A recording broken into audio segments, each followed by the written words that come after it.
Good evening, everybody. I am about to go live with the Gurlfriendz book club via Zoom. I will have the video of the actual interview online as soon as I edit it and get everything going, but you'll be able to see it from this perspective, if nothing else right now. Just waiting for everybody to log on. They decided to read my book, which is so awesome. Again, it's the Gurlfriendz book club, and they chose Picking Up the Pieces to 100 Broken Promises for their book this month, and I am honored and I am humbled and I am ready to get started as soon as they are. So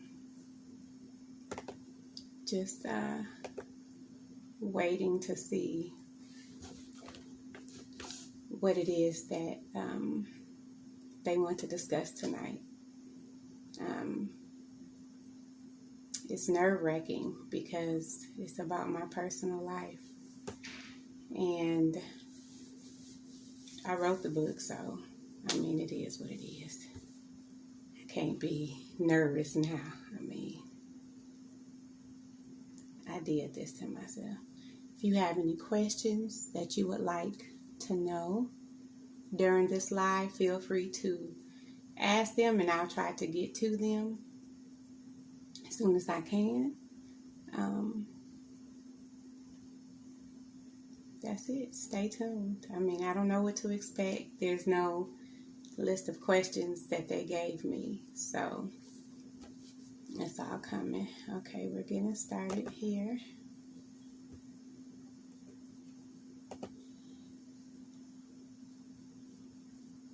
I'm connecting. Hi. Oh, shoot. Hold on. Hey. What's happening? That's mine. It's somebody. What's happening, ladies? Hold on. Something is. I am. Everybody, make sure you come on. What? Can you hear me? Because Keisha, I think you're on mute. Unmute, Keisha. I see you, Shavonda. Unmute. Hey. Hey, Keisha. Hey. Wait, hold on. Shavonda's coming through the speaker. Okay. Is she going to turn that off? But I can't hear. It's kind of low. Let me turn mine up on mine end. Can you hear me? Okay, let me, hold on. We didn't even do our shot. You know what? Y'all can turn up during the interview. Is this going to be formal? It's not formal. Go on and turn up. Do what you need to do. Do whatever you need to do in this one.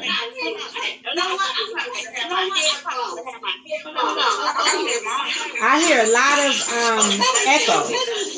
What's the echo, Shavonda?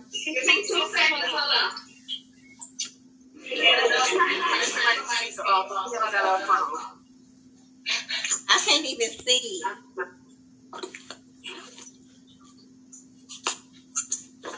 Hey. Hi. Can you see me? Can y'all see me? No, it's frozen. It's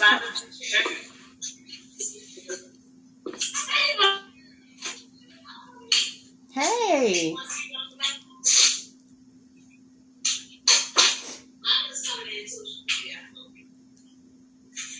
Okay, iPhone. Come on. iPhone, make sure you put your name in here.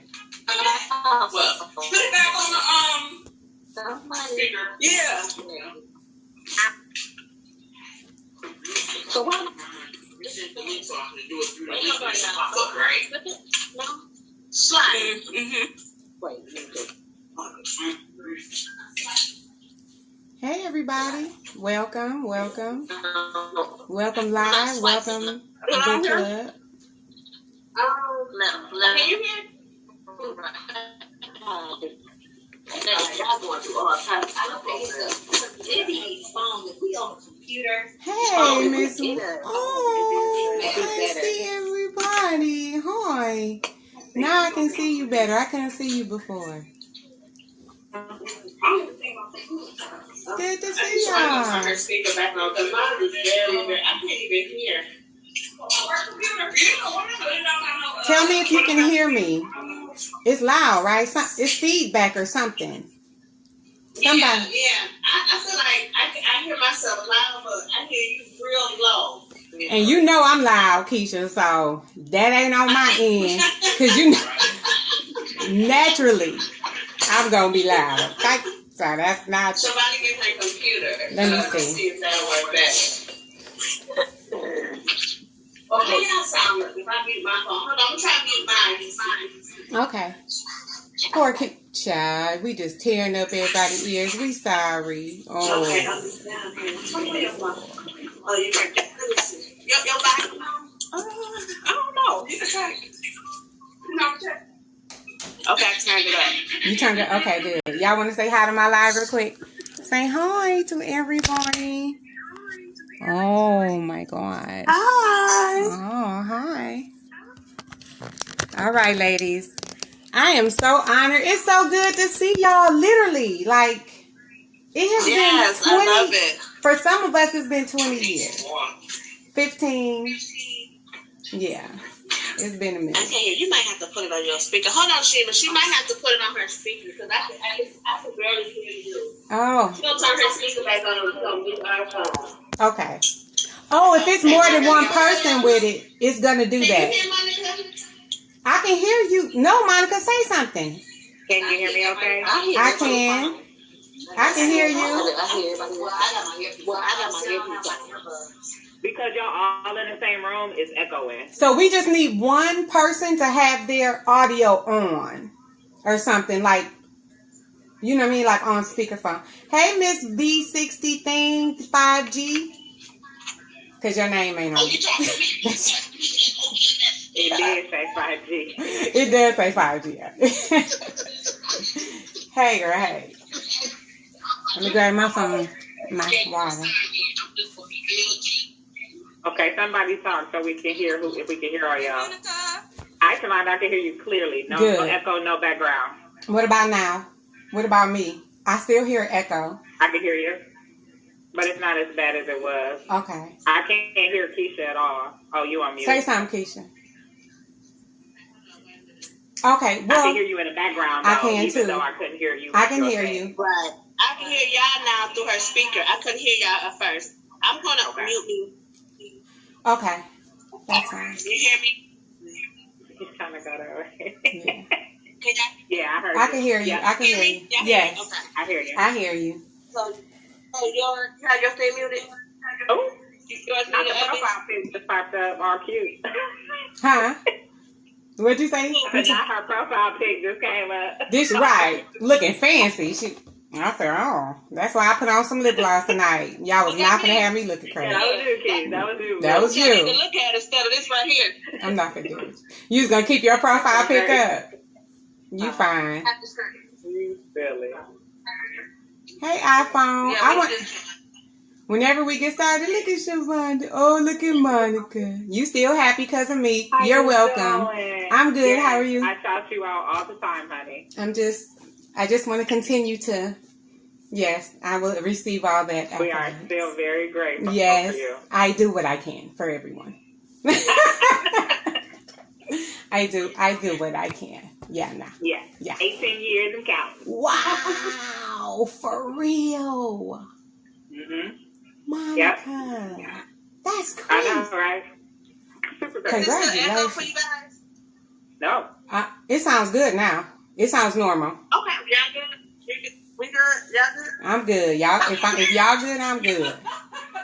Oh, I see you, Keisha. Okay, y'all at the same house. I can hear you a little bit, Abby. Can y'all hear me? I can hear you a little bit, Abby. Abby? Which one is Abby? Hey, Abby.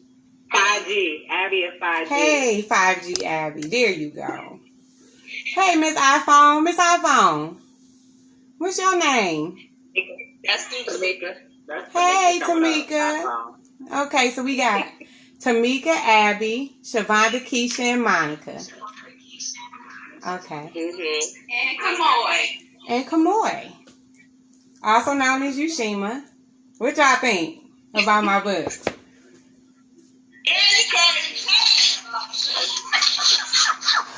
I heard that.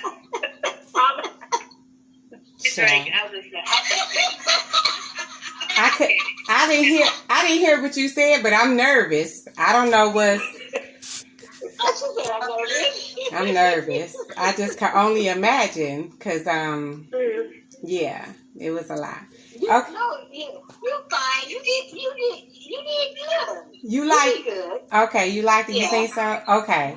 So I don't know who facilitating this. Shavonda, you facilitating, Monica, and who's facilitating? Is it me? This is Shavonda's book club. Okay, Shavonda, she's like me. Yes, you.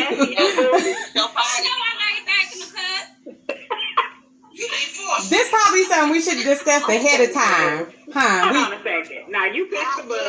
You picked your whole relative. And then the whole relative, and you ain't finna.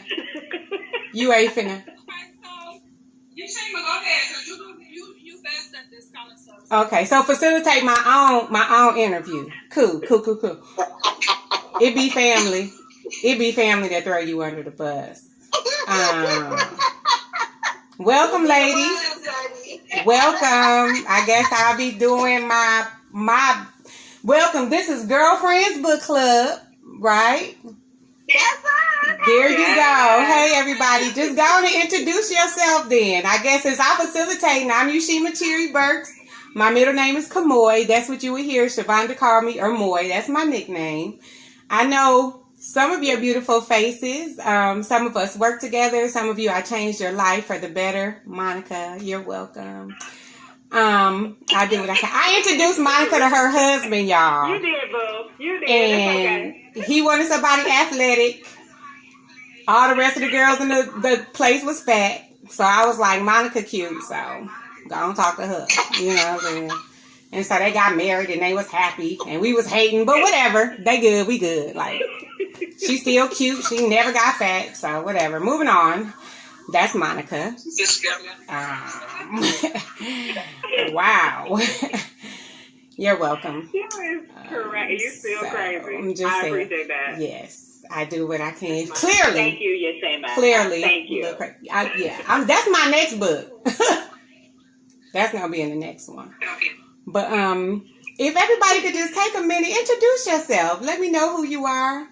And what your first impression is with picking up the pieces to 100 Broken Promises. I guess we can start there, and then we can open up the floor to questions, comments, concerns, whatever it is that you have.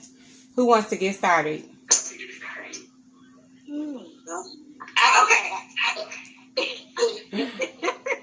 Okay, I'm Tamika. Hey, Miss Tamika. Hi. CEO. Oh, well, that's what I'm talking about. Come on, Miss CEO.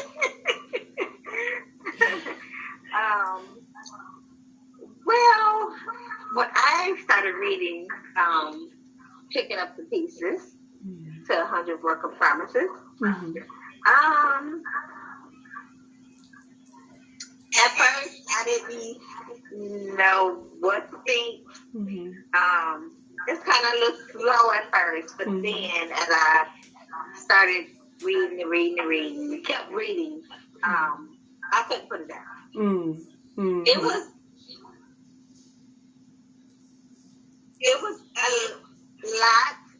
a little bit to me. I love it. but I enjoyed it. It was your story. Yeah. So oh, it was okay.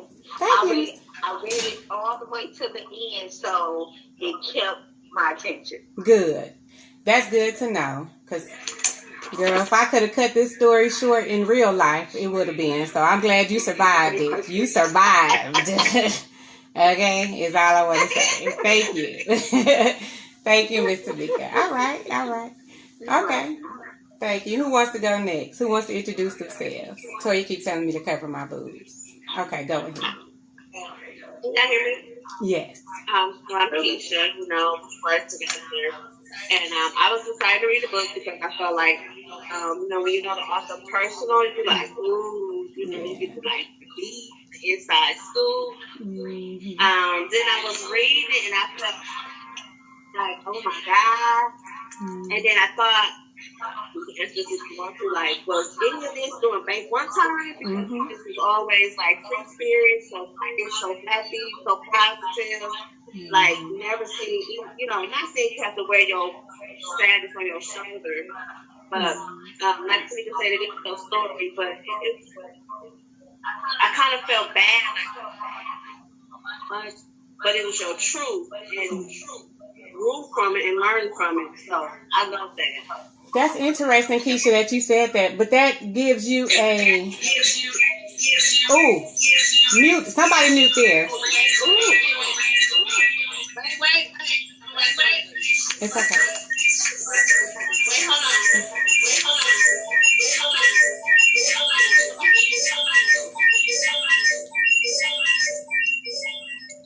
It's the overhead thing. It must be. Yeah, it's the main, it's like the Bluetooth, I think, that has the feedback. That's what it sounds like.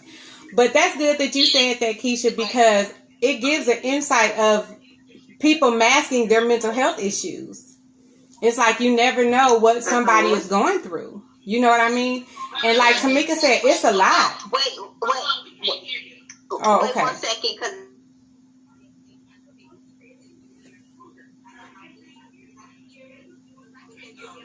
fix the system. We having technical issues. Technical difficulties. They having technical difficulties. Yeah. Right. That's all right. Oh, is that Asia? Oh my God. That's right. Get the kids involved because we don't know what we do with child. Don't nobody in here know. Well, we really don't. We don't know what we do. We gotta call the kids from upstairs around the corner. Call the kids. Come fix. Just tell them come fix it. Take the wheel, child. Cause. All right. We good.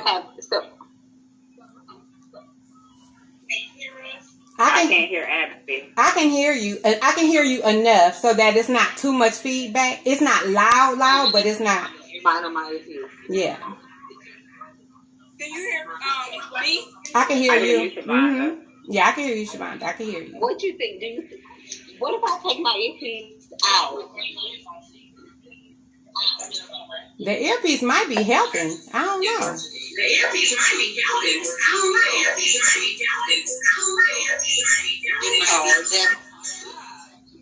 Okay, let me put this back in there. Yeah, I had took it off. When I take it out, that's when I remix started. Okay. I wonder if everybody put their Bluetooth in, would that be better? I don't know. What am I turning off?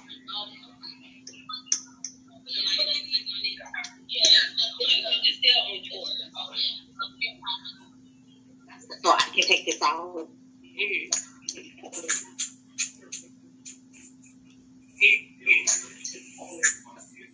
What'd you say? Can you hear me? I can hear you. Yep. Can you hear me? I can hear you. Can you hear Keisha? I hear you, Keisha. Okay. Abby, can you hear Abby? I can hear you, Abby. You good enough. Yeah, I can. Yeah. If you speak up just a little bit more, then it'll be good. Is the TV you on? were talking crazy 2 seconds ago.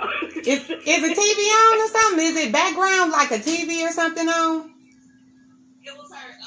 So Shavonda has her soundbar on. Oh, okay. That's the only way that me and Abby can hear you because we don't have our earbuds. Okay. So you bougie, like, I don't have a sound bar. Okay. I don't know what that is. That's cool. I mean, it's cool. Okay. Thank you. What? Can you hear us though, Miss Smarty Pants? I can, thanks.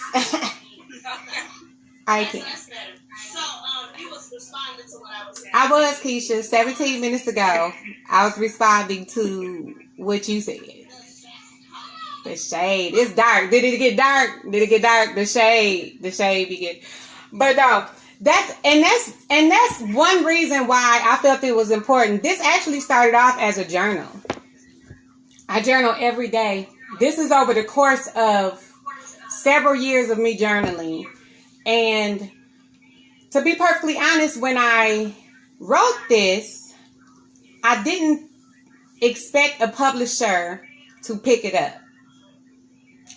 it was one of those things on my to-do list that I was like, send book to publisher. And so when they said they accepted it and they wanted to move forward with me and they were excited about the book, I was like, oh, I got to take so much stuff out this book. Like, I wasn't expecting, because it's a lot. Like Tamika said, it was a lot that I put in the book. And imagine what I didn't put in there. You know what I mean? So I had to consider everybody's feelings. But before my dad died, he was like, you need to publish that book. And my concern was, well, you know, what will people think? They're going to be mad at me. And he said, if they wanted the narrative to be different, they should have treated you better. And I said, that was a word. I still waited 5 years. But it was in my heart, though, because I was nervous. So, whatever. Yeah. And I'm going to let them finish introduce it, but that was one of my questions, so I'm going to come back to the fire and not forget as far as how they feel about the book and let them. Absolutely. You got all the questions. Oh, yeah. We're going to absolutely get into it. Okay. Okay, come on. Let me go next. Because I want to piggyback off Keisha. Okay, come on, Monica. Since I know you, yeah. Hi everybody, I'm Monica. Miss All Natural is my book club name. I don't know why y'all didn't introduce your book club name. Oh yeah, y'all should have put it in the thing, but go ahead. Come on, Miss All Natural, come through. So, I knowing you, as Keisha said, and just knowing your joyful spirit and your personality, like you said, you never know what people are going through. And it broke my heart. It was very emotional. I like Tamika agreed, like it was a lot. Like you put a lot out there, but I felt like that was therapeutic for you. It was. And you had a lot of life lessons in there. Forgiveness being a big one. You know, keep watching your energy and the company you keep. Showing up for people, being accountable, checking on your strong friends, just stuff we always talk about. So I felt like you did. You just reiterated a lot of lessons that is important. And it was your story. And like Keisha said, your truth. So I thank you for sharing because it was very personal. And you didn't have to do that and open it up to the public. I am curious to see how the people you talked about in the book talked about it too. So that was one of my notes that I wrote down. But yeah, I thought it was a good book. It took me a little bit to get into it, but once I got into it, I read it like that. Yeah. And I guess that's the natural... Thank you so much, Monica, for sharing it. I think that's the natural progression of life, too. It starts off kind of slow. And then the crap hit the fan. And then it's like you just fall down and you have to get up running. And I think that's exactly what happened because how the book is, it's in chronological order. From the beginning to... My last day writing this book was around my birthday, December 20th of last year. So this was written up all the way until almost the day of publishing. So yeah, thank you. Thanks, Monica. Wow. Yeah. You're welcome. Who else wants to go? We have two more, child. Look at Abby, look at Siobhan. Which one of y'all gonna go, child? Too quiet, folks. Okay. I can go. Okay. I'm Shavonda. I'm Miss Breezy because my check us on. Hey, Miss Breezy. Who's gonna check us, boo? Monica. All natural. That's who's gonna check you. She did it. So let me just say my name again. I'm just putting it out there. Put it out there because, yeah. But, yeah, so, you know, reading this book, you know, knowing what I thought I knew. Well, you know, a lot of it I did know, but it was a lot that I didn't know. So that was really an eye-opener for me. It was really good. It was really interesting, putting all the pieces together and not even knowing some of the stuff. But knowing some of the stuff and then getting pissed off at some of the stuff. I was going to say, how did it make you feel? Yeah. As being a family. Yeah. Yeah, it was a lot, so to speak. Yeah. And I just want to apologize for not reaching out. Because I know that you would have been there for me in a lot of this, Shavonda. And I just didn't have the, I guess, courage to reach out to you during some of this stuff. So I do want to apologize because I know I would feel away.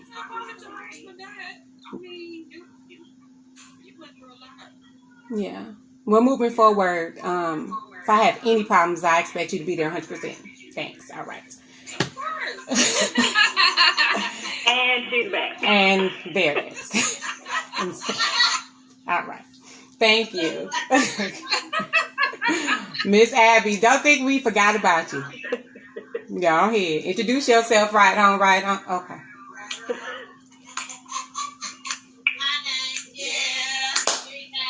Yeah.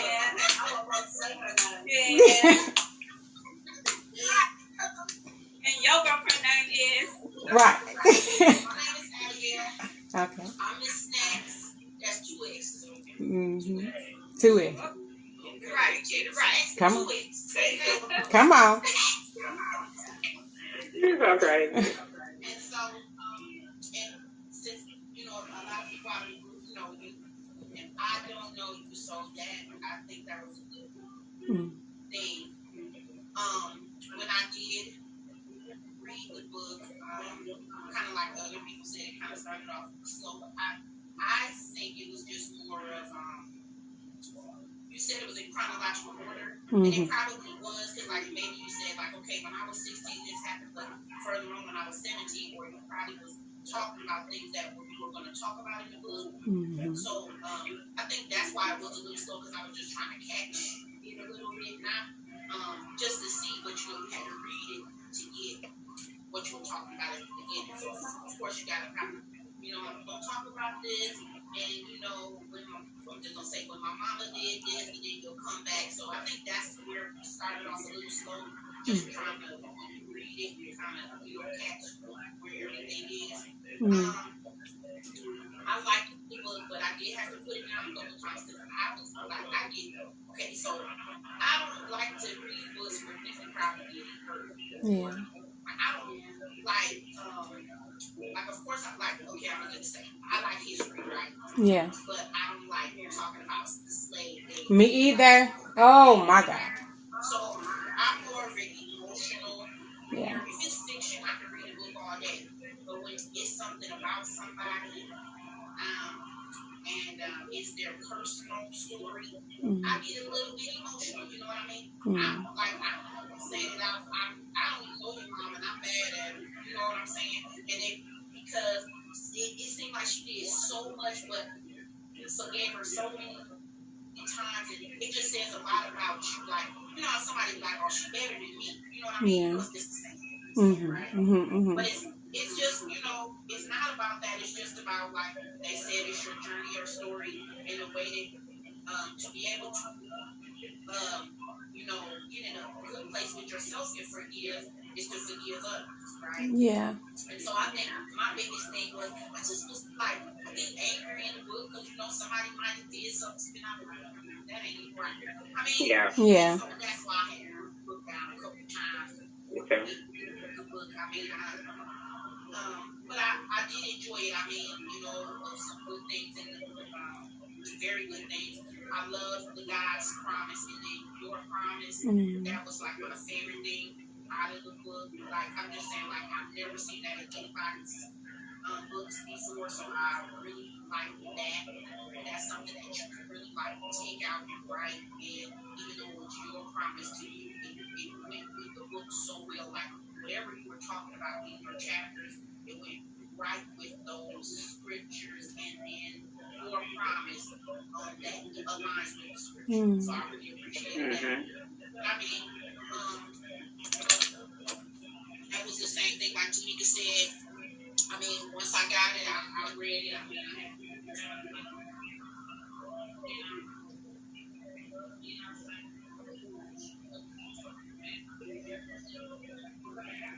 I can't hear you now, Abby.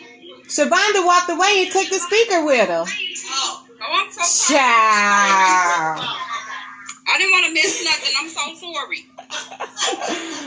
I'm like, yeah, Abby, and then it just got quieter and quieter, and it was like. And hosted. I'll tell you about these hostesses. Maybe that's why you can't hear it. Because they're like this is the mother. Abby's the mother. Yeah, I am the first. Okay. I'm sorry. But I'm just, but no, just like I said, I enjoyed the book. I put it down a couple times, like I said, just to regroup. I thought about some stuff in the chapters, like that's how it just made me do, but it didn't. I didn't put it down because I was like, oh no, this book, you know, it was just more about, you know, I was the character. Not well, you're not a character, but you can say the characters. That's fine. Yeah. Okay. Mm-hmm. So I was that character in the book, and then I would put myself in there, but then it showed me, and this is the last thing I'll say. You know, it showed me a lot about your relationship with God, and how you always had a relationship with him, but how it got stronger towards the end of the book. And that's just as we get older. I'm not saying everybody, you know, I know an 18-year-old that's, you know, she a minister, but what I'm saying is it just showed your path and how as you got stronger. And my favorite, you know, I can't even really remember the verbatim line, but it was just more about when you were in those toxic relationships or when you didn't walk that path with God, how everything was just so messed up. But as you gave in and opened yourself to God, everything got so much better. Everything just aligned, and that was like one of my favorites. I think that was like page 118. I can't remember. Girl, because I don't know what page that's on. I'm like, oh, I want to see what she's talking about. I can't remember. It was wait, let me look, because it was something in 118 that I like I was like, okay, this is page 118. But it was just like towards the middle of the book, like it was just some good stuff. But I just we just got our book out. It was some good stuff. So thank you so much, Abby. Is it the one? Is it the chapter remarriage? Yeah. It's a very short. It's very short. Okay. It was more about just I gotta go get the book, but I got. Oh, your stuff highlighted. You got no. I ain't got it highlighted, but I just remembered. Like I was like, okay, yeah, yes, Lord. Okay, I can read. Let me read the remarriage because I think this. Tell me if this is it or not. Once my ex-husband left, I did some serious soul searching. For 2 years, I worked on myself and my son. I worked on rebuilding a relationship with my daughter, and I wanted to know my mother better. I wanted to become all that God had created me to be. I wanted to be free. I didn't date. I did talk on the phone to one guy briefly, but when that became inappropriate, I cut all ties and changed my number. I always kept or tried to keep my ex abreast of what was going on with our son, but he wasn't receptive. He tried coming back a time or two, but he hadn't changed, and I wanted nothing to do with him other than allowing him to be a father, something he rejected. It took me 31 years to finally meet the man that God had for me. A childhood friend from Wisconsin, but I met up with him here in Alabama. What are the odds that we would meet here, miles from our hometown in Wisconsin? He had his own victory of freedom, and he knew what it was like to be broken and rebuilt. We met, we prayed, we waited on God, and we got married. Who knew that I would meet the man that I prayed for with perks that I didn't know I wanted or needed? There is no comparison between my ex and my husband now, but I can compare who I was with who I am. It has made the difference in my life. When I was broken, I attracted pain. And when I walked in faith and healing, I attracted a man of God, and that's the difference. I won't say that we are perfect, but we are perfect for each other. I give this praise to God. He was healing my husband, getting him ready, breaking addiction, removing strongholds, showing him love and how to love before he introduced us again. Had it been any sooner, I wouldn't have been ready, and I would have ruined him with my mess. I must admit, in the beginning, I was insecure and I didn't know how to trust, but he was patient with me. He was kind to me, and he earned my trust and wiped away my insecurities, not with words, but with his love. I was going to read his. Let me just read the promises at the end. Okay, go on, do your thing. Because I'm getting emotional and I just want to read the promises. Oh my God. Oh, his promise. She said to him, give me a blessing since you have given me the land of Negeb. Give me also springs of water. And he gave her the upper springs and the lower springs. Joshua 15:19. I chose that verse because I feel like we don't even know what it is that we want or what we need sometime. And God blesses us abundantly more than what we could ever dream or hope for. And I feel like I wanted this, right? Give me a sip of water. Give me some great value, God. And God was like, hold on, I got a whole spring for you. You know what I'm saying? He was like, I'm going to sprinkle and I'm going to dunk you. You know what I mean? Like, he was like, you want this, but I'm going to give you a whole spring with a waterfall. You can't swim, but I got you. You know what I'm saying? That's what I feel like will happen. Okay. So then it said, my promise to myself. Right. I said, I promise to trust God enough to allow Quan to lead our family in the way that we should go.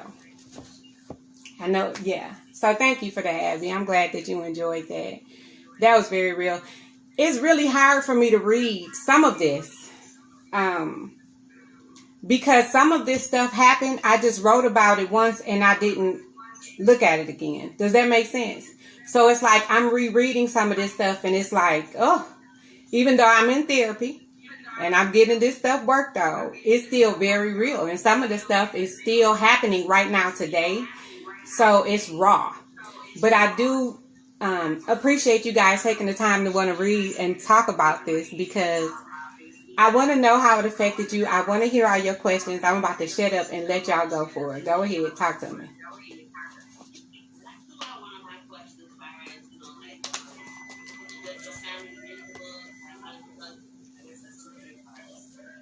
How did your husband feel about the book?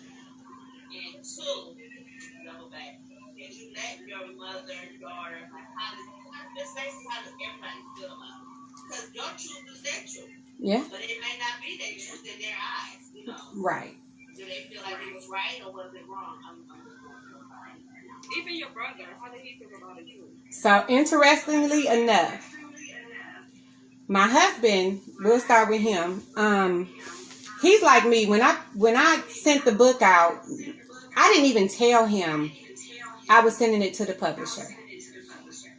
It was just, I submitted it to the publisher and I forgot about it. And when they sent me that letter, I still didn't tell him. Why? Because he's a very private person.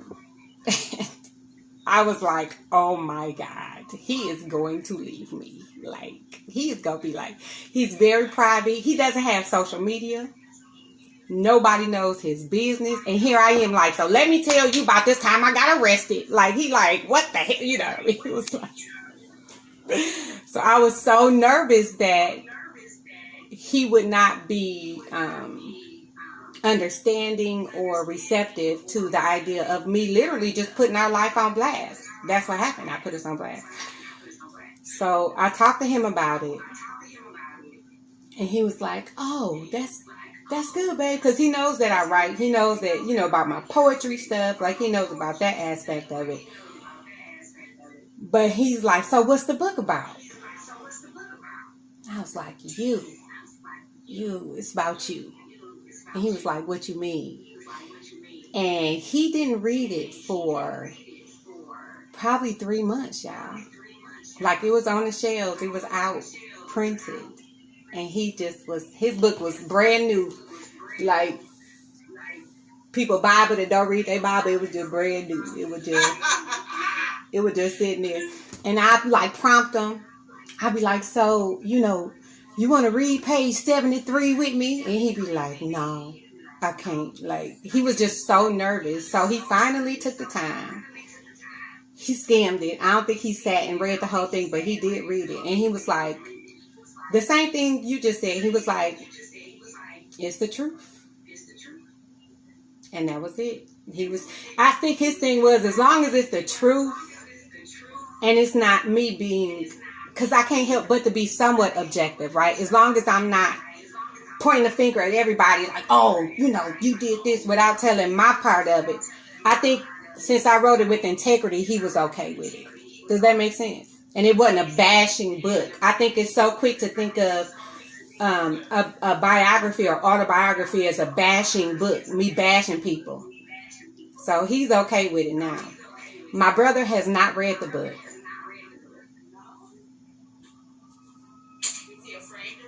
He's afraid to read the book.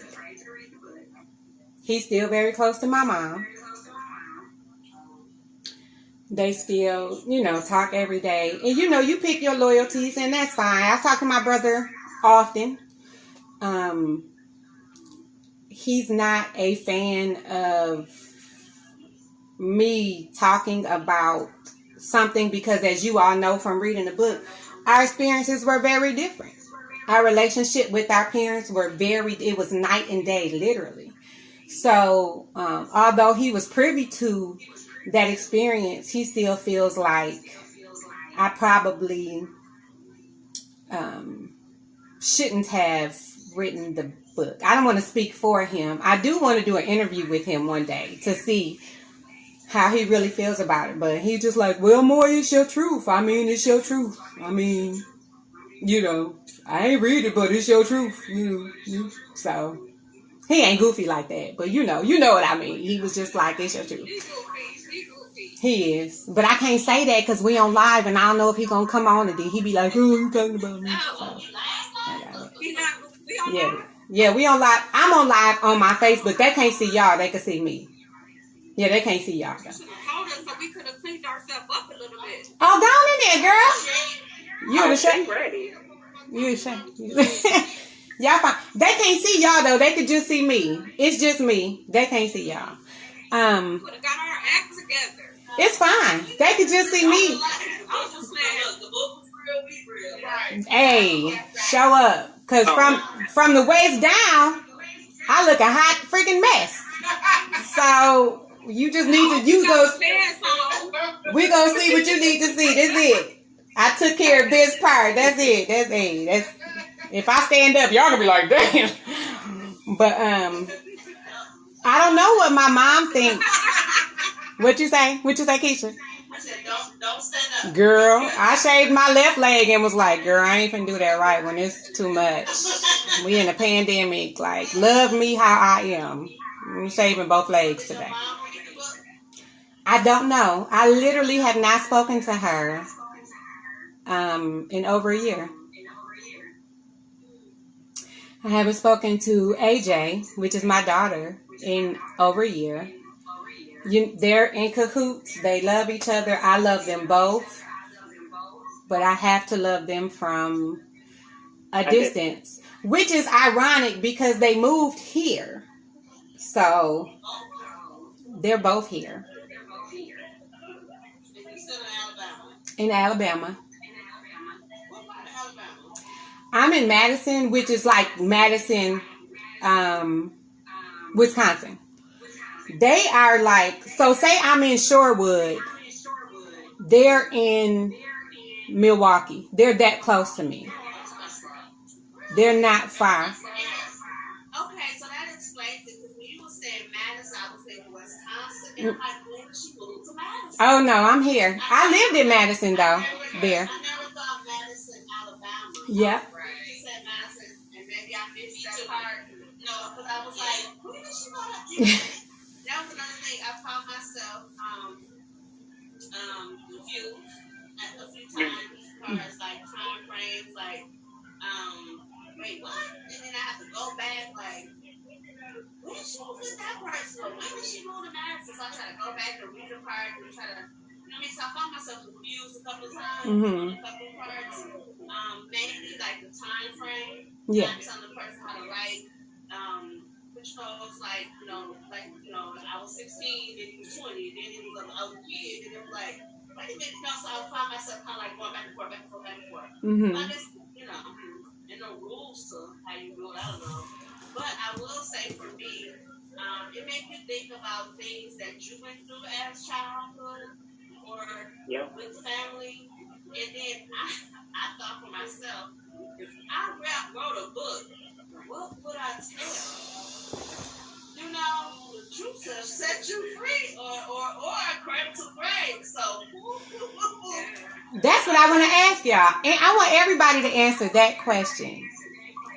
If you had to write an autobiography that was published for the world to see, what would you include in that? What you mean about what? Like, I guess it depends on what your book is about. Because if my book is about healing, and I'm going to talk about all the things that affected me, like childhood trauma, stuff in relationships, how I got through it, therapy, like who was there for me, who rode with me, like that's what the book is about. But if I'm just saying, hey, this is a book about Monica's life, then I got to tell you about my life. So let's say it's about healing, Monica. How much of that would you be willing to share? Like, without saying who would be the most affected. You know what I mean? Because it's people that's still living and walking around, you know what I mean, that's in this. This is a live document that will be here forever, right? When you think about writing your life story, my circle is small. Small, okay. So I really don't care outside of my circle who knows, who cares or has an opinion. You know what I'm saying? So if I'm writing the book, I'm writing a book for me as a healing mechanism, and I'm writing a book for maybe somebody else is going through it. I could touch them in some type of way, or help them go see, and it might affect them. I can't be concerned with that if I'm doing it for me. For you, yeah. What you did, which I get that. I understand you probably going to have plenty of people who might have read the book, or your so-called friends, or whoever, they all might have an opinion or think whatever, but you can't worry about that because it's your truth. Yeah. So if you're really going to buy an autobiography and you're really going to be honest, then you got to be honest with yourself while you're writing the book. Otherwise, what's the point? Yeah, that's true. Even if you're, I'm sorry, even if you like to say, even if you're being honest, I guess the point is, how much honesty? That's up to you. Yeah. Determine how much I want to share. You know, Individual preference. what to release. Yeah. I'm asking her, like, how does she choose what she wants to release? Or, you know what I mean? For me, this was my journal. Okay. So when I journal, when I wake up in the morning, let me show you an example.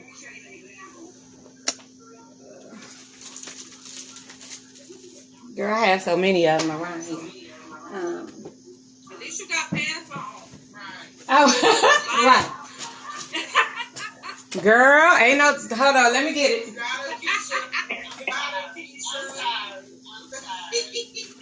So even now, Journal, and you publish the journal. this is what happens. So you see my prayers?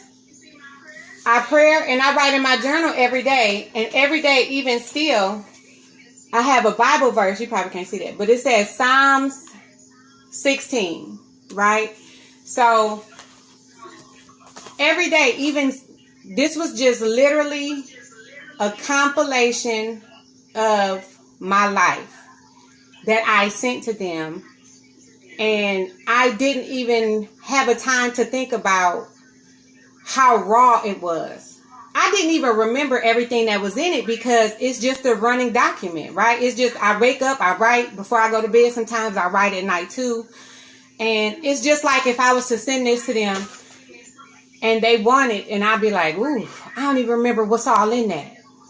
So I wanted to retract a lot. Like, it was a lot of stuff that was in that I was like, oh my God, I cannot possibly put this out there. I did change names because I ain't want no heat. You know what I'm saying? I changed names. Yeah. You don't need them problems. You know what I'm saying? But the story, the premise is real. So when you asked me that, Keisha, it was literally just raw emotion, just raw.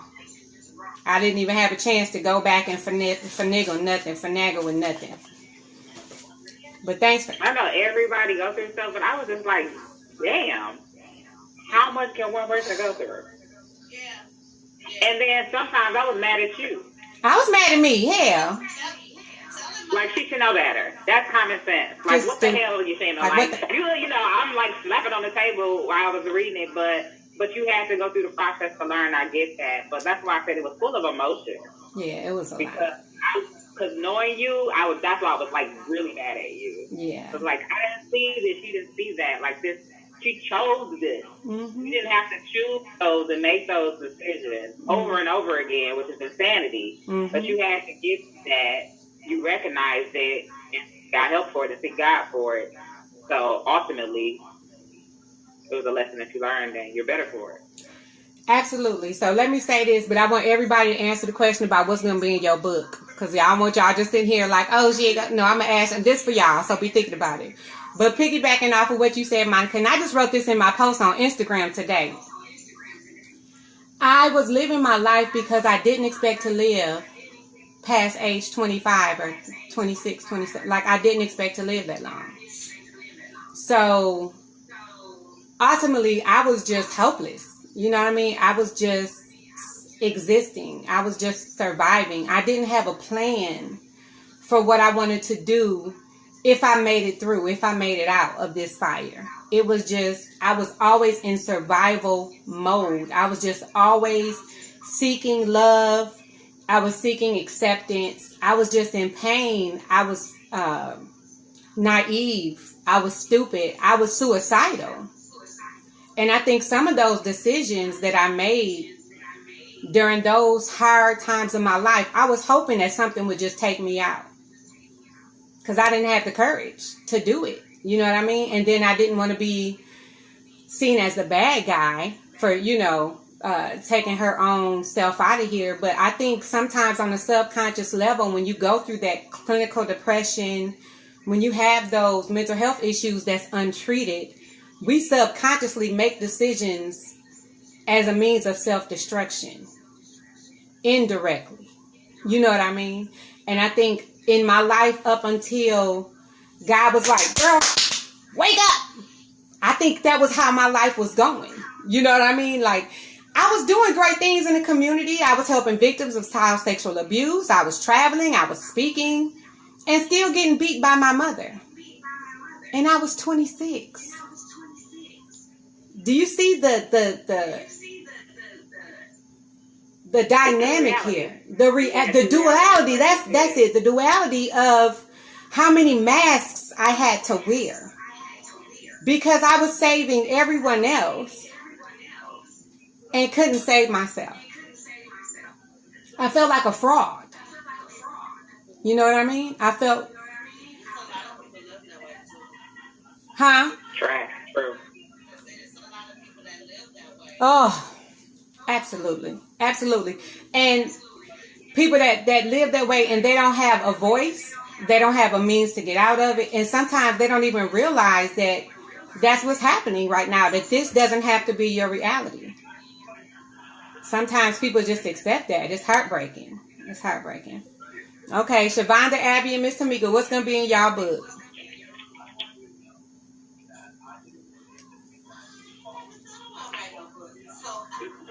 Just hypothetically.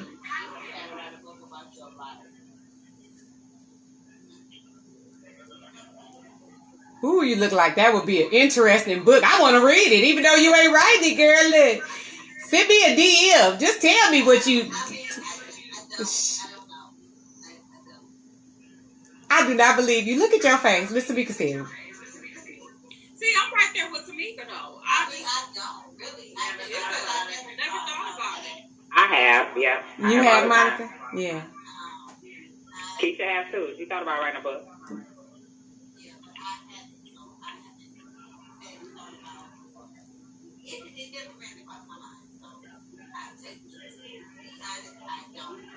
Okay.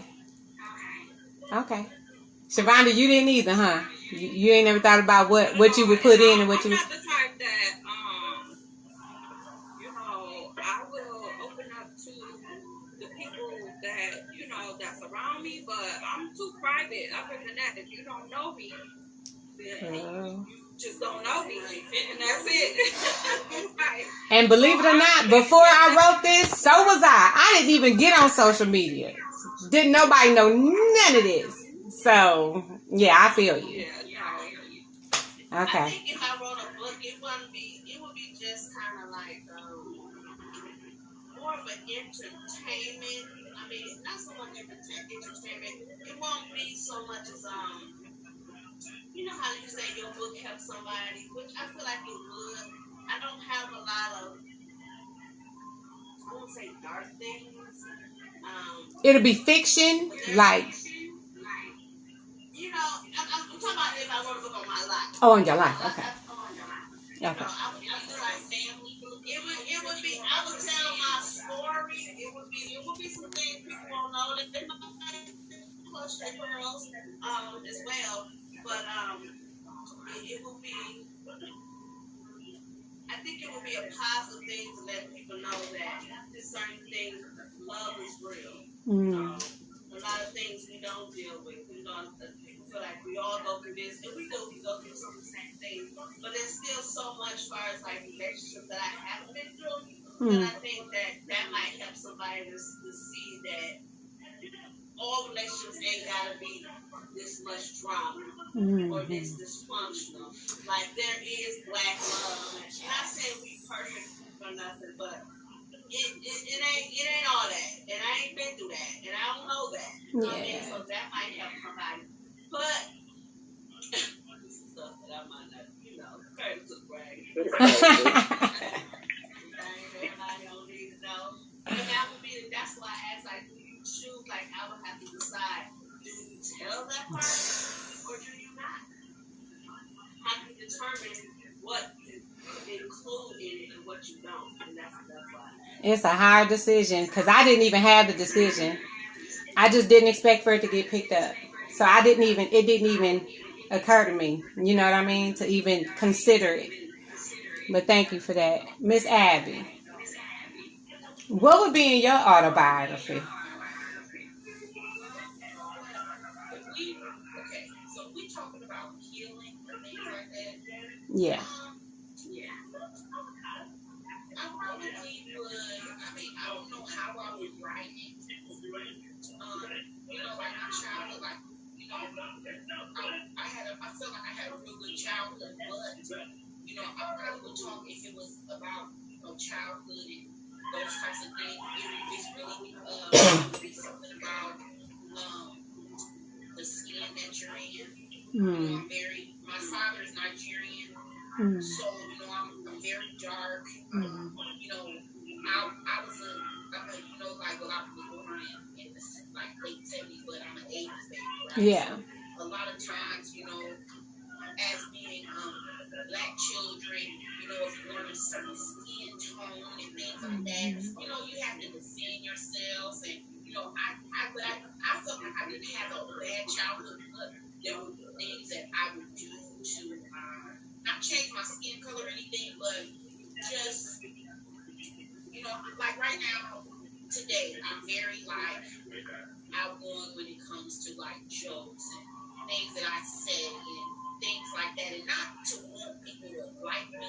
I think it was more of a way to let people know, I'm more than what, that outer shell that you are known to think that you are. Yeah. So when somebody sees you, it's just like, oh, she looks like this. When really, once you get to know you, oh, yeah, you know what I mean? And then as I got to it, it probably would be more of that, more of a healing book or a self-help book to let young ladies know that, to each his own.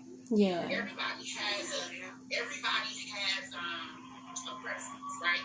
So if everybody likes one thing, then it would only be one person or one type of thing, right? So I probably would write about that. I mean, and I've had and even maybe in a relationship, like I might talk about a tumultuous relationship that I've been in, and now on this side, being older, thinking about those things. I think about it all the time sometimes, like, So even when I said I read your book and kind of got mad, I feel like a lot of people, and I'm not going to say everybody, like Keisha said, like her relationship, she looking at, her family and the way that they are. I think that's like so beautiful. And she's right. You know, everybody doesn't go through that, but the people that do, you know what I mean? Yeah. I look at where I am now and where I was, and so I would write about it just as a proud moment. Yes. Something that Uplifting. I made it through, or I got out of, and how that's the reason why I remember that page and why I like it so much, because being in a situation like I was, and you know, like even mom could say, like, damn, how did you do that? You know, to do it over and over again. Well, that's like a woman being beat over and over again, and going back to that same person. In different forms, right? Yeah. You go for love to this man because you like, I remember when you first met him, he was so different, and that's what I'm looking for. Where you know you're looking for somebody, your mom, that you got from your dad, and maybe you know you get it out of your mother, whatever it was. So I get it. Yeah. You know what I mean? So I probably would write about things like that. Like I would have probably, I mean, I couldn't say that I've been through a whole lot, like I had a bad shower or things like that, but there's things that I could write about, and it's more about just getting to the other side and being so happy or knowing that you made it through these things and the things that I've learned from that, and you know what you can get out of it. So, Absolutely. I mean, yeah, so the other thing I read that the other day, and it said this chapter of my life is like you. So when I read that, I really like that. And I would read it. I love it. that circle is like tight.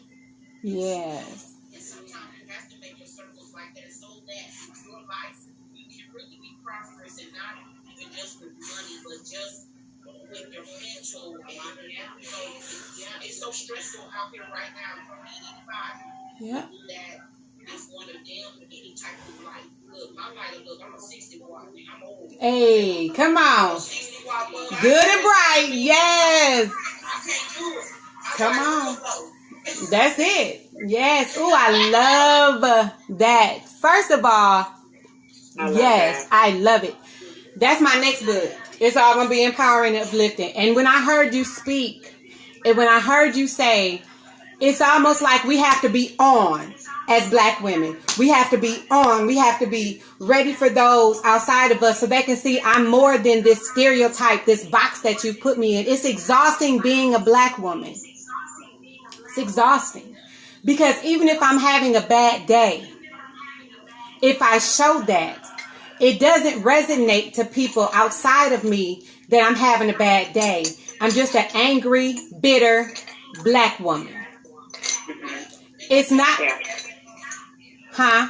You know, if you go home, that's at work, right? Then that's at home. So if you go home from a bad day, it's like, what's wrong with you? Like, you can't be angry. You always have to be the uplifting one. Yeah. That's as a mother. That's as a partner. Yeah. You always have to be that one. That's so true. Uplifting. But then if you have a bad day, if you're thinking about yourself, today, look, I'm tired.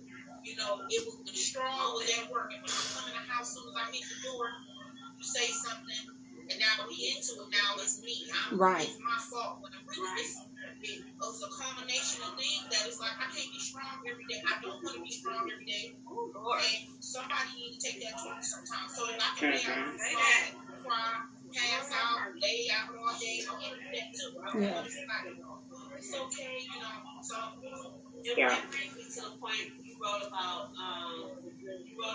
being strong, and people say you're strong. And it's like, I was telling Monica not too long ago, I was reading something on Facebook, and they said you shouldn't say a woman is strong. And I didn't agree with it, but now, like, I don't agree with what you mentioned in your book as well, like, being strong, like, I'm not strong. I have all this on me. I don't want to be strong. You know what I mean? So I kind of looked at that different. You always say, oh, you're a strong Black woman. It's exhausting. They were saying, like, you shouldn't tell a Black woman that. Yeah, they say you shouldn't say that. I didn't agree with it. That's I'm true. starting to hear it differently now. You know? And, yeah, but you mentioned it about in your book, and you broke it down really well. Like, being strong ain't always good. Yeah. Exactly. That means you ain't. Sometimes it means you ain't dealing with things you need to be dealing with. And you just getting worn out, you know. Yeah. Yeah. Yeah. And when people see you as strong, they don't help you. They don't take you at face value. They feel like you got this. You got this, sis. You good. Right? You always good. You always happy. You always coming through. And sometimes I don't want to be strong. You know what I mean? Sometimes I want to be a trash parent. Eat a sandwich for dinner this week. Not just today. Let's have a sandwich week. How many different sandwiches can we make? 7 sandwiches this week. What can we? Sometimes I just want to be trash. Like, let me just, you know what I mean? But we have to go above and beyond to even be accepted, to be acceptable, I should say. And that's why I talk about the myth of the strong black woman. It's a myth. Ain't nobody that strong. Should nobody have to be that strong? Should nobody have to carry that burden like that? No other group in this world is expected to do a fraction of what a black woman does.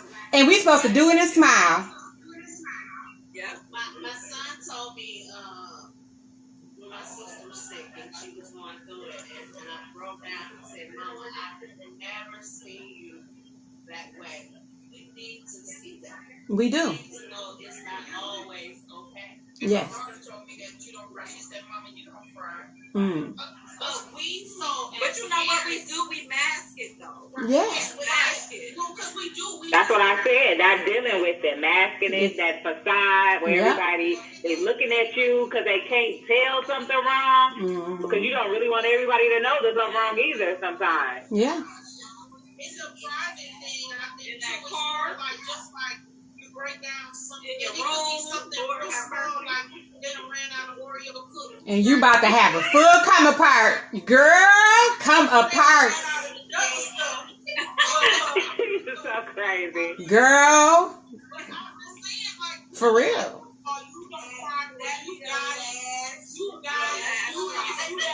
You at the stove, asking if they got some Oreo cookies in the bag.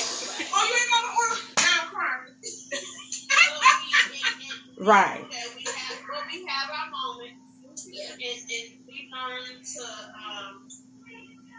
not let us bring us down. Right. You know, take over and manifest.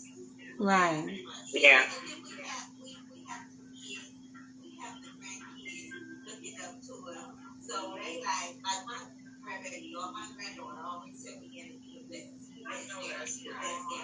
So I really have to just walk that walk in front of them. They leave. I said no. Girl. That's right, Mr. McGee. I have my moments, so Yeah. Yeah. But you know what? My book would be about that. It would be to adults. It would be to parents. To be like, you know, watch how you are because your kids pick up on everything. Yeah. And parents be in denial about how you turned out or some of the decisions or the choices you made. It didn't come from my shit. Hey. Yeah, a lot of it does. Yeah. So I think that would be the book that I would write because I had to deal with some stuff later as an adult from stuff that manifested from me as a child. Right. And my parents are still married today. They've been married for 43 years, but they aren't. But it wasn't always great. Right. And then the pain that we saw, they didn't think it was supposed to affect us at all. Yes. That's that old school thinking. That's that you know what I'm old saying? school thinking. And it did. And it was stuff that I had to learn and I had to figure out. So it ain't like it's drama filled, but part of that was learning me how to forgive. Forgive them, forgive myself, so that I can allow them to have like a different type of relationship with them. Yes. Today. Absolutely. So that's what my book would be about. Absolutely. That's so good. It's difficult to navigate what's right and what's learned. I'm sorry. What'd you say, Tamika?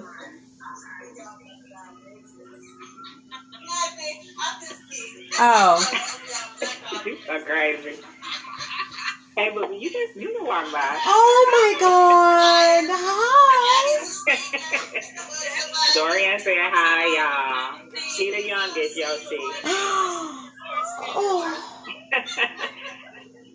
I haven't never seen her. her. 17. Yeah. I don't think you've seen DJ. I haven't. Not since he was little. He's 17 now. I did that. Those are my kids. You're welcome. So, that's great. Daddy. One thing that I found myself having to do, I had to learn how to navigate well, I'm still learning. I have not perfected this. But because I was abused growing up, I don't like to discipline my kids, right? So I don't want them to turn, I don't expect this little 8-year-old, I don't want him to become some thug on the street because I let him get away with stuff. So I'm learning how to be firm without feeling bad for being firm, right? Setting healthy boundaries with him. And I can do it. I can act it out, but I want to learn how to do it and not feel bad about it. Like, I want to do it and be okay with doing it. I want to do it and be okay with saying, no, you can't go out and play with your friends because you didn't charge your phone, which is an issue. If your phone is not charged and I can't reach you, you can't go outside. You know what I'm saying? I want to be firm in some of those decisions, but it's difficult because I'm always afraid. Am I being mean? Is this abuse? Like, I have to, you know what I'm saying? I have to walk that fine line, but I know my clinical mind, right? My common sense mind, I know that that's fair. That's teaching him responsibility. That's teaching him how to, consequences for your actions. But my mind and my emotions, it's a disconnect sometimes. Yeah. So you have to learn how to find that. And so that's something I'm struggling with. Mikey, my 15-year-old. Did anybody have any questions about him? 15. He's 15. The one who poisoned us. Oh, wait, you said us. You didn't say us in the book. Was it us? Oh, yeah. It was all of us. You said you in the book. Yeah, it was all of us. Wow. Mm-hmm. So did he say in a facility now? He's in a facility. He still calls every week, sometimes several times a week. I still send him packages before COVID hit. We used to go visit every weekend or every other weekend. How close? It is about 2 hours away. About 2 hours away.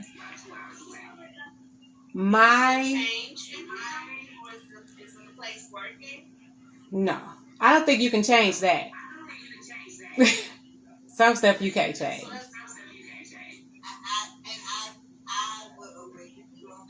Yeah.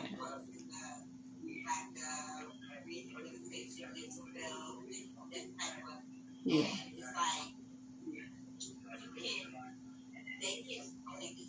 They can only do something. They can give him a place to sleep, but no. And something is like so bad.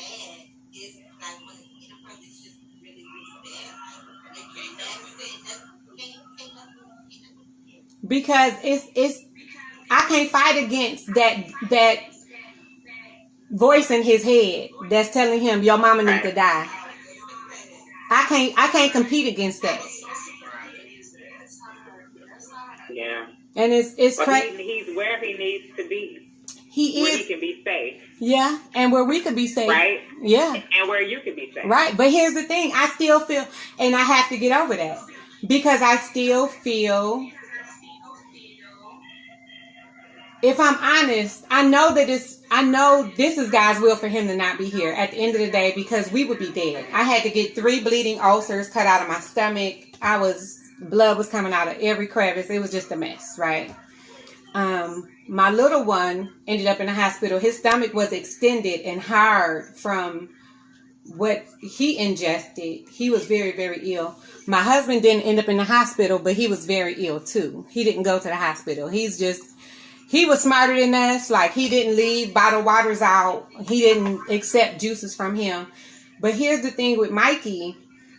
I didn't know he did this several times since he was 8 years old. He had been trying different methods, right, to get rid of us, to take us out. There was no trigger. There was not something that he couldn't have that made him do this. there was not something that made him angry. He was just like, we could go to the park, we can go to the museum, come back and he'll put something in my drink. And then bring it to me, here, mommy, and then rub my hair while I lay in his lap, my head in his lap. And then I'm getting sicker and sicker and sicker. And he's rubbing my feet. And he's bringing me juice. And he's asking me what's wrong and telling me he hopes I feel better. And I'm going to the doctor. Wow. Huh? I said, wow. That's, yeah. Does he have an official diagnosis? Oh, he had a diagnosis when he was, his first diagnosis, he was 6 years old. And I was so upset. This was before I went to school. Tamika, you said you in mental health. I'm a clinical therapist too, right? This was before that though. I didn't know. I was just taking him to therapy because I noticed some behaviors that he had when he was like 3. And I was like, this ain't regular, right? So I took him to the doctor. This one doctor, she's German. Dr. Jane, child. She was like, he's going to kill you. Now, mind you, he's 6 years old. Girl, he got these glasses on. He's so cute. He just sitting there looking like a little Teletubby or something. He just looks so, just like, what you be? So I had to take, girl, I still have the, I can actually read you his first diagnosis. Oh, this is his file. By the way. Yeah. These are police reports. I look like my brother ex-girlfriend binder. Girl, listen, it's no joke. Was reminding me of your son when I was reading the book. Really? Well, Lisa's son, Keisha. Yeah. I think Abby's saying something. Abby, you saying something? If they have any questions, please let me know. I have this is a list of his prescriptions. Girl, this is not only police reports, but also different diagnoses. Okay, so psych evaluations. This one is from 2018. This one says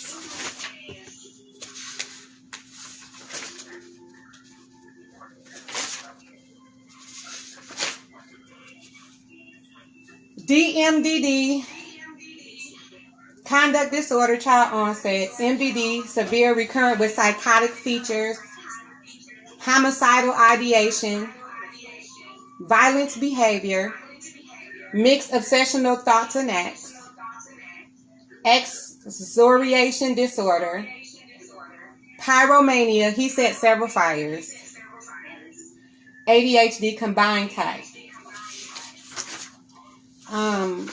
In addition to that, he was telling them that he wants to kill us and how he was going to do it. He actually had the knives that he was going to use on me to cut my head off. And then he had a machete that he was going to use for Quan, because he'd prefer to Quan with the machete. I was looking for his first diagnosis, though. His first diagnosis from Dr. Jane when he was 6 years old. That's what I'm looking for now. And I was just so upset, y'all. I was like, y'all always want to label somebody. I should have never came to Alabama. You don't know what you're talking about. Like, I was so upset. And then when he tried to poison us when he turned 8. Yeah. And I went back and I was like, hey, remember when you had said he was a sociopath? Can we talk about that? Tell me more, because I am intrigued, because he is trying to kill me. Hey, first say that though. What did he do at 3? At 6? At 3. So at 3. Okay, I'm going to answer both of y'all questions. So at 3 years old, my ex-husband left right before he turned 3. Mike left. He was doing stuff to himself for daddy to come and fix it. So he would take like a hanger and cut his little arm. And he wouldn't want me to fix it. He wanted daddy to come fix it. So he was self-harming at age 3. He had never seen anything like that. What made her say, though, that he would kill you guys? At 6. When this is 6. Okay, so what happened at age 5? Mikey was 5 years old, and he went to school. He was in kindergarten. This is his first week in school. Mikey told them that we had been hanging cats from our patio and skinning them, killing cats. So when we get called to our first parent-teacher conference, I'm excited. Like, oh, he's in kindergarten. What pictures are he? What's he draw? What my baby draw? Right? Show me his masterpieces. Girl, it was dead animals. It was pictures of Quan with his head over there and his body over here.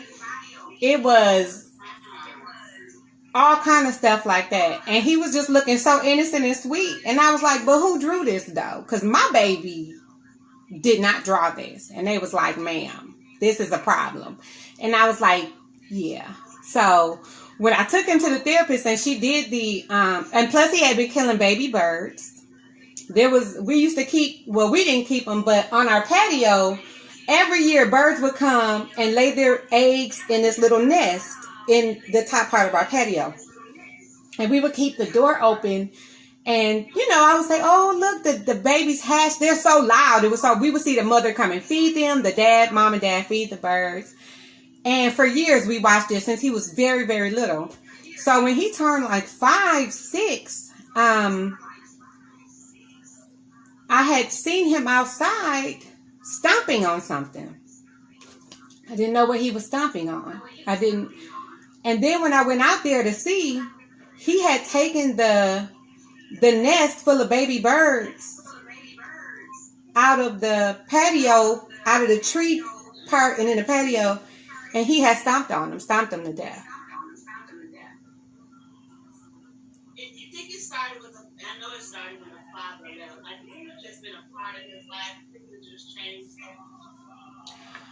I think that was a huge part. I think it was a lot of it was biological as well. I have a lot of mental health issues with my mom's side, and then I married somebody who has severe MI issues. That's why we have to be careful who we procreate with. Yep. It's so much more about how we feel about somebody. And if our feelings is about somebody, why are you connecting with this person? What are you attracted to in this person? Is it the God in them or the pain in them? Like, what is it that's attracting us to them? I wasn't there yet. When I got with him straight out of trauma. Everything was so traumatic. I had just been raped next to my daughter. I had just been put out my mom's house. I was sleeping in my car for 2 months before this. You know what I mean? It was like, sometimes we get thrown into these situations from decisions that we made. I take the L on all that, Monica. Like, I take the L on that. I know that was all me. But because of my decisions, I ended up with this man I should have never been with. And then I have this child by this man that I should have never been with. And that's the result of disobedience. That's what happens when you don't listen. Like, not saying that everybody, like, just because you're in a perfect situation that you can't have. But, like, sometimes I think about, my son is autistic, and I think about that.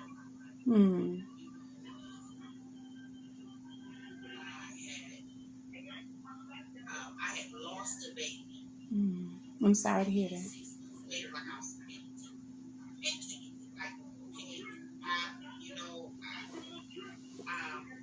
it was probably God saying, listen, this is not, he's not it, right? We already was having like this tumultuous relationship. Like, I think the day before I lost her, I said, I wish I could throw myself down the stairs and have this baby. Like, I put it in the universe. I said, like, you got into it. Like, you took my phone. Even when our water broke, I'm trying to call him, but because I had that big fight the day before, right? So now, because I lost this baby that I didn't even know anything about, I was 13 weeks pregnant before I even found out I was pregnant, right? 2 days before New Year's, I wanted this baby so bad now, right? Because I lost her. So then that made me want to have this other baby. So now 6 months later, here I am pregnant, knowing I shouldn't be pregnant by this man, having physical fights, everything, right? And then my son is autistic, and sometimes I blame myself, but I love my son. My son is sick. He's my best friend. He's like a Sour Patch Kid. Oh, that's what I call Mikey. A Sour Patch Kid. Exactly. Yes. Yes, I mean, he has his aggressions and things like that, but I think about that all the time. Yeah. It was no way he's touched himself. He's a daddy touch. So it was no way that I should be doing it. And I was smarter than that. I thought, right? And it was just more of me wanting what I lost. And really, it was God telling me, you didn't need that. You know what I mean? That's how I feel. Yes. But that I got my son. I wouldn't give him up for the world. You know what I mean? But I think about that a lot. You know, that's my punishment. And that's your story.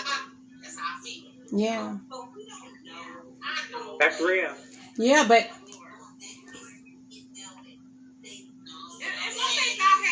one thing I hate is when people be like, you should have chose or you should have picked and you should have. It ain't that you can see. You can't see what's going to happen in the future. I think it's more the red flag. It is the red flag. Right, but I'm just saying in general when people be like, oh, you should have, you know, no. It ain't always that clear. It ain't always going to be that clear for you either. You just got to go through shit and that's true. Right. And be thankful when you do learn. Yeah. Or when you like some people. Yeah. Because everybody learns differently. Yeah. I think it's just reflection. Yeah. Was crazy, but he was jealous. And then he was this, and then he was that. But then you still make those excuses so that you can carry on something that really shouldn't carry on. Right. Oh, I understand. We're going to wrap it up. Okay. So let's get our little thoughts out. Okay. Yushima, I was going to say, hyperemesis is real, boo. I had it with both boys, so I related to that. And I'm happy that I finally know somebody that I can say who understood what I went through. Yes. So I felt you on that one. Yes, honey. I had it with all three. Can you imagine? Who would keep getting pregnant? That's that insanity. Hello? Child. That's why I said, when I get pregnant with a second one. And you can't explain it to people you are in labor for the 9 months. You're in labor for the whole time while you have hyperemesis. To do it again, like, no. But yeah, I'm sorry you went through that because that was hell. When I say the birth was so much better than the pregnancy, I say it all the time. I would have just delivered that baby by myself in my kitchen. All the time. I'll pop out babies all day long. While I'm cooking, I pull that thing out and slip it over my shoulder, girl, because the pregnancy was hell.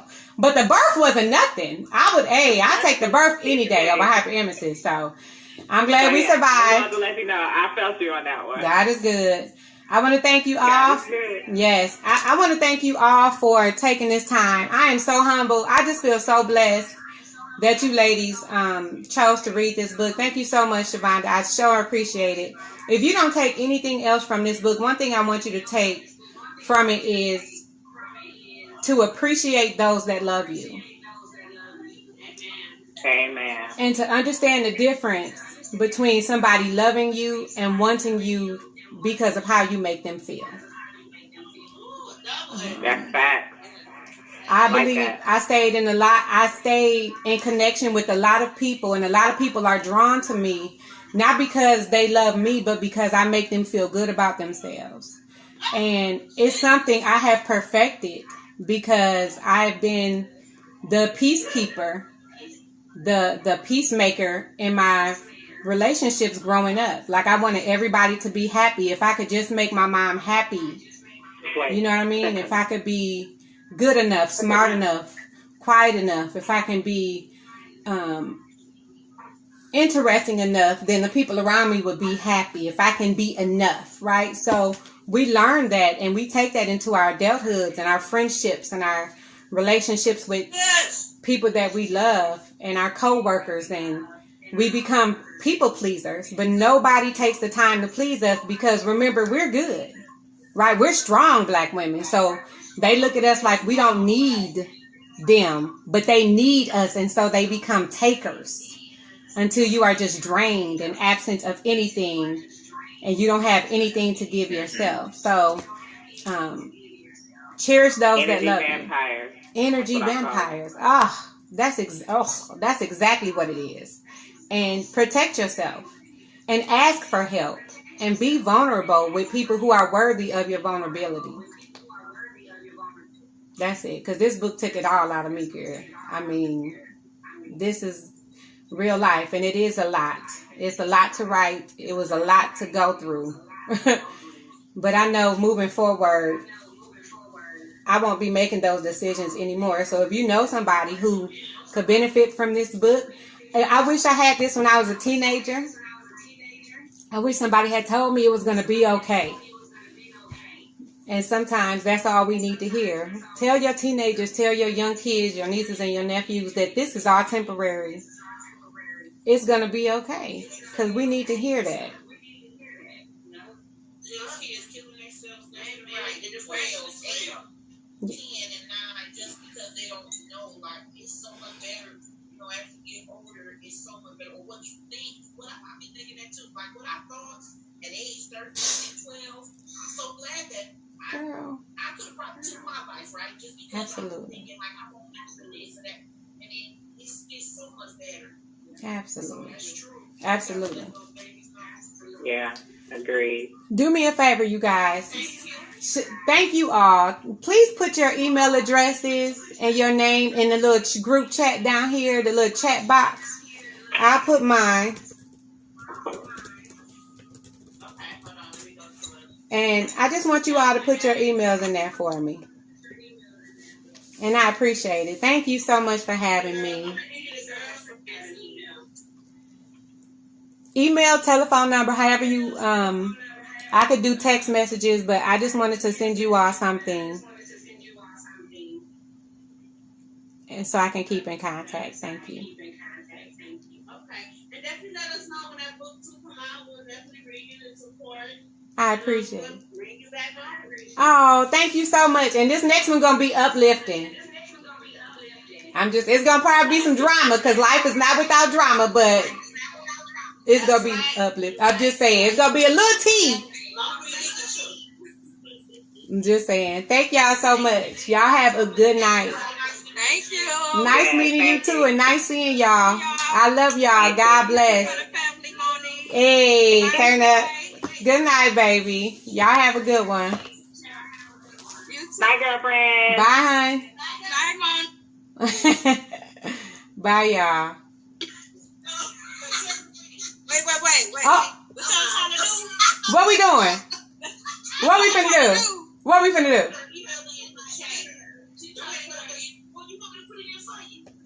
It's not working? Child. Look, we had a real good send-off, too. Like, okay, y'all, bye, y'all. Wait, what happened? Wait. It's like when you be trying to hang up on somebody and your phone, it don't hang up. You be trying to walk out real slick and it don't. I can't never just get it. Yeah, right. All right, y'all. See y'all later. Peace out. And then it was like, wait, what? Oh, okay. Bye, Miss Tamika. I'm not leaving, y'all. Wait. Hold on, y'all. Don't leave until I have. Okay. So did you see our girlfriend's attire? Did you see Where Miss Chrissy? Girlfriend shirt. How would you? Girlfriend shirt and Keisha girlfriend shirt. I want a girlfriend shirt. Where can I get one? I love it. Did you see? And Keisha got her. Represent, lady. Y'all should have started with that. Y'all should have led with that. First of all, let me see. You got a coat. I'm mad that they didn't say their name. Wow.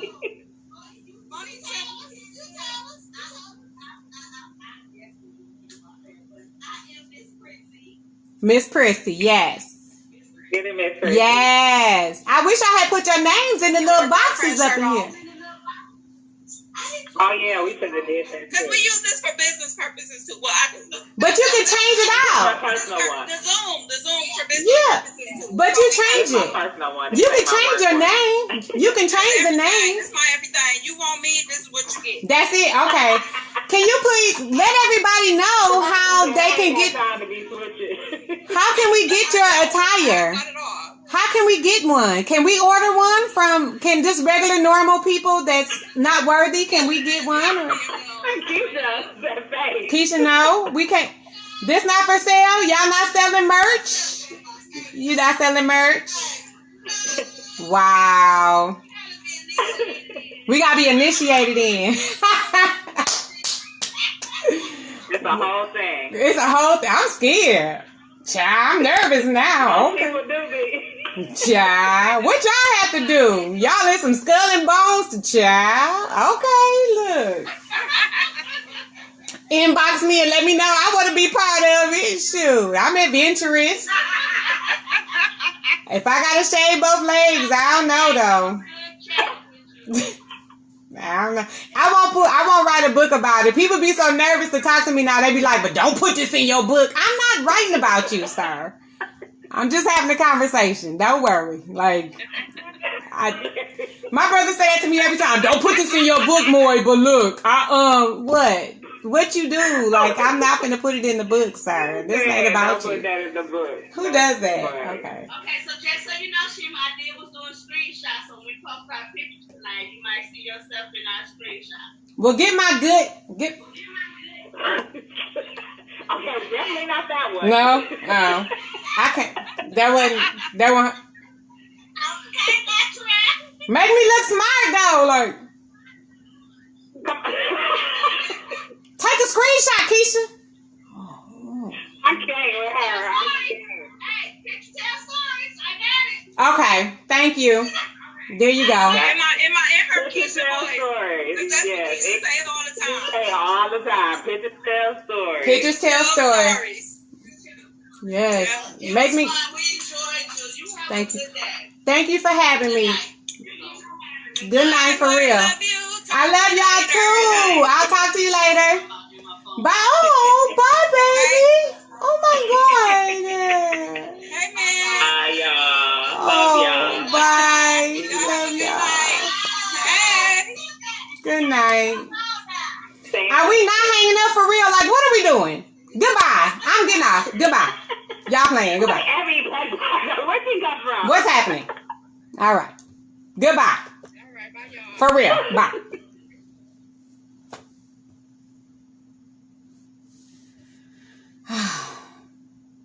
What time is it, child? Yeah, an hour and a half. That was nice. So we are done. This was interesting. I learned a lot. I am tired. It's been an hour and a half. It wasn't too bad. It didn't kill me.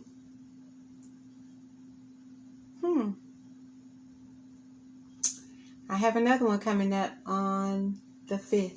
So we'll see how that goes. Have a good night.